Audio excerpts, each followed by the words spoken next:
అప్పుల బాధలు వెంటాడుతున్నాయా? అయితే 6 JVR వారి జాతిరత్నాలు ధరించండి. హాయ్, వెల్కమ్ టు మనం టీవీ. ఉపరాష్ట్రపతి ఎన్నికలు జరగనున్నాయి. ఎన్డీఏ కూటమి వర్సెస్ ఇండియా కూటమి అన్నట్టు పరిస్థితుంది. సో ఉపరాష్ట్రపతి ఎన్నికల్లో గట్టి పోటీ ఇవ్వడం ద్వారా సవాల్ విసరాలని కూడా కాంగ్రెస్ నేతృత్వంలోని ఇండియా కూటమి భావిస్తుంది. ఇప్పుడున్న పరిస్థితుల్లో ఎన్డీఏ కూటమి అభ్యర్థి విజయం ఏకపక్షమైన ఇండియా కూటమి పార్టీల మధ్య ఐక్యతకు మాత్రం ఎంతగానో దోహదపడుతుంది. సో మరోవైపు దేశంలో కాంగ్రెస్ పార్టీ బలపడుతుందన్న చర్చ నడుస్తుంది. అయితే కాంగ్రెస్ పార్టీ కంటే రాహుల్ గాంధీ బలోపేతం అవుతారన్న టాక్ అయితే మాత్రం ఉంది. సో అది ఎంత మాత్రం బీజేపీకి ఏమాత్రం రుచించడం లేదు. ఉపరాష్ట్రపతి ఎన్నికల్లో బలమైన ముద్ర చాటుకుంటే ఇబ్బందికర పరిస్థితులు వస్తాయని ఆ పార్టీకి తెలుసు. సో అందుకే జాతీయ స్థాయిలో తమ బలం తగ్గలేదని నిరూపించుకునేందుకు ఉపరాష్ట్రపతి ఎన్నికలను వాడుకోవాలని బీజేపీ చూస్తుంది. అందులో భాగంగానే ఏపీ నుంచి తన భాగస్వామ్య పక్షాలే కాకుండా వైఎస్ఆర్ కాంగ్రెస్ పార్టీ మద్దతు కూడా తీసుకుంది. ఇండియా కూటమికి సంబంధించి ఉపరాష్ట్రపతి అభ్యర్థి తెలుగు వ్యక్తి కావడంతో ప్రత్యేక జాగ్రత్తలు తీసుకుంటుంది సో కేంద్రంలో ఉన్న బీజేపీ. అందుకే దక్షిణాది రాష్ట్రాల సమన్వయ బాధ్యతలను ఏపీ మంత్రి నారా లోకేష్కు అప్పగించింది. గత వారమే నారా లోకేష్ ఢిల్లీ వెళ్లారు. ప్రధాని నరేంద్ర మోదీని కలిశారు.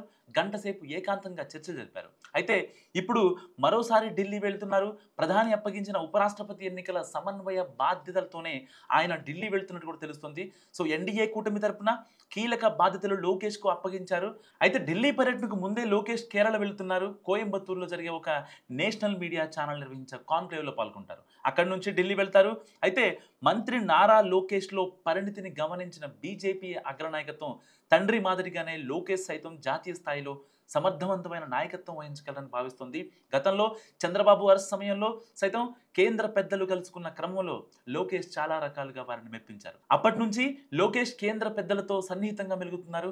బీజేపీతో పొత్తు కుదరడం, ఏపీలో కూటమి గెలవడం, కేంద్రంలో టీడీపీ భాగస్వామి కావడంతో లోకేష్ మరింత దూకుడు కనబరిచారు. కేంద్ర పెద్దలకు మరింత దగ్గరయ్యారు. వాస్తవానికి జాతీయ స్థాయిలో చంద్రబాబు పలుకుబడి ఎక్కువ, కానీ ఆయన రాష్ట్ర పాలనలో బిజీగా ఉన్నారు. అందుకే ప్రధాని మోదీ లోకేష్ సేవలను ఎక్కువగా యూజ్ చేసుకుంటున్నారు. సో దక్షిణాది రాష్ట్రాల బాధ్యతలను లోకేష్కు అప్పగించినట్టు కూడా ప్రచారం నడుస్తుంది.